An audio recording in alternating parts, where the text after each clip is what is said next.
Welcome to VoroMotors. Today we're going to show you how to install the VoroMotors reinforced seat on the EMOVE Cruiser S. For this task, you'll need a 3 and 4mm hex key, a socket wrench, Snacks! Just in case, but keep it away from the electrical stuff. Start by unscrewing the 4 screws at the back of the deck with a 3mm hex key.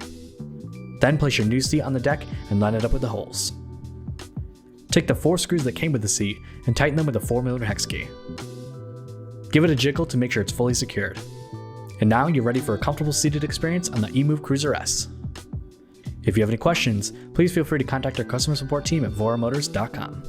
Have any tutorials you'd like to see? Make sure to leave them in the comment section below.